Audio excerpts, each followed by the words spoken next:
సవాల్ని కట్టబెట్టి కట్టి అభివృద్ధిలో ముందుకు పోవాలి. అది ఒక రాజకీయ నాయకుడు చేసిన పని.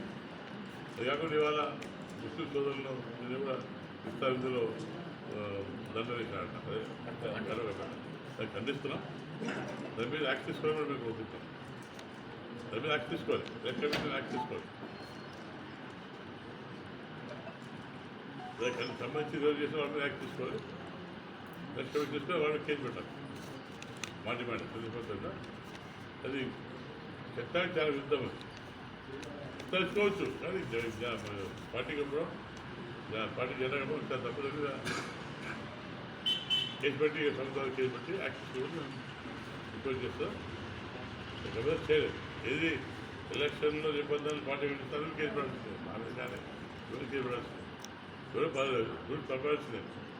ఈరోజు వీళ్ళంతా కూడా డబ్బుతో అప్పుడే డబ్బు ఇచ్చుకుని మొదలు పెట్టారు, ప్యాకేజ్ మొదలు పెట్టారు. అది కూడా తప్పదు. రైతుల కాలం డబ్బులు ఇవ్వకూడదు. డబ్బులు యాక్సెస్ చెప్తారు, డబ్బులు ప్యాకేజ్ చెప్తారు. ఒకరికి 50,000 అది కూడా మేము ఖండిస్తాం. డబ్బులు యాక్సెస్ కూడా నేను ఎలక్షన్ పెట్టి కొడతాను, మేము కంప్యూటర్ ఇస్తాం. ఇది ముస్లిం సోదరులు ఏది కానీ రద్దు చేయాలి. ఎలక్షన్ ముందు ఇంప్లిమెంట్ చేయకూడదు. అదే కానీ మేము ఎలక్షన్ ఇస్తూ దాన్ని ఎలక్షన్ మేము క్యాన్ చేయాలి. పోలీసు ఇంకా 2 జీపులే ముందు మేము ఇంటికి ప్రచారం చేస్తున్నాం. ప్రచారం ప్రచారం అభివృద్ధి చేయలేదు. ప్రజలు తూగుతారు కాబట్టి పోవట్లేదు. అభివృద్ధి మేము చేసి చూస్తాను. నీకు ఇంకా రాజకీయాలు వచ్చారు. ఇక మొన్న వచ్చావు 2 సార్లు మా పైన అంతే. మేము చేస్తలేను. 9 సంవత్సరాలు మేము రాజకీయం ఉన్నాం. మా కుటుంబాలు ఒక ఎక్కడైతే ఉంది రాజకీయం ఉంటాం. 2 ధీమాది మంచి లేవు, ధీమాది ఫైనాన్స్మెంట్ కొట్టలేము, ధీమాది వైజాగ్ కొట్టేలే. ఎందుకు మాట్లాడతారండి? మేము మాట్లాడతాం. నువ్వు పెట్టకదే మానుకో, పెట్టకదా అసెంబ్లీ చెప్పుకో. ఈసారి అసెంబ్లీ ఛాన్స్ ఏమి నీకు? అసెంబ్లీ కాన్ఫిడెన్స్ ఛాన్స్ ఏమి నీకు? ఈ పెట్టకదా ఏది ప్రజలు ఇచ్చిపోయినారు.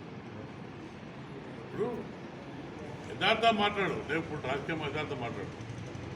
ప్రయాణ డబ్బులు లేవు, నువ్వు డబ్బున్నా నీకు ఎందుకే డబ్బులు లేదు. డబ్బు వేస్తున్నావు, నీ డబ్బులు ప్యాకేజ్కో. అయినా 15 ప్రజలు పడుచుకోవాలి. ఎవరితో మాట్లాడలే, నువ్వు మాట్లాడి నీ ముఖ్యమంత్రి మాట్లాడలే. ముఖ్యమంత్రి ఏమంటే భర్త కట్టుకుని పోతాడు. ఇదా అయిపోయింది. బీజేపీ పక్కమైంది కదా. మోదీ చెప్పాడు కదా జైలు పంపిస్తాను. అదైతే అంతే. మోదీ చెప్పాడు క్లియర్గా, జగన్ మీద నేను పంపిస్తాను. మనకందరికీ తెలిసిన విషయమే. 2-3 రోజుల క్రితము జీవో నంబర్, ఇది ఫైల్ నెంబర్ మనకు ఫైల్ నెంబర్ 68/KNL/K/2000 ఈ ఫైల్ నెంబర్తో ప్రొసీడింగ్స్ ఆర్డర్స్ ఈద్గా కమిటీ గత 7 సంవత్సరాల నుంచి డోన్లో ఈద్గా కమిటీ అనేది లేక అది వక్ఫ్ బోర్డుకి హ్యాండ్ ఓవర్ చేయడం జరిగింది. ఉన్నట్టుండి అకస్మాత్తుగా ఈయన మళ్ళీ ఈద్గా కమిటీ కొత్తగా ప్రొసీడింగ్ తెచ్చి మళ్ళీ కొత్తగా ఈ ఈద్గా కమిటీని ఫామ్ చేయడానికి కొన్ని పేర్లు తీసుకొని వాళ్ళకి ఏ రకమైన నమ్మబలికారో మాటలు ఆ నమ్మబలికిచ్చి కొత్తగా మరి ఈద్గా కమిటీ మరి అలాగే మాస్క్ డెవలప్మెంట్ కమిటీ అని ఏర్పాటు చేయడము చాలా విడ్డూరంగా ఉంది. ఆ డేట్ కూడా మాస్క్ డెవలప్మెంట్ కమిటీ, ఈద్గా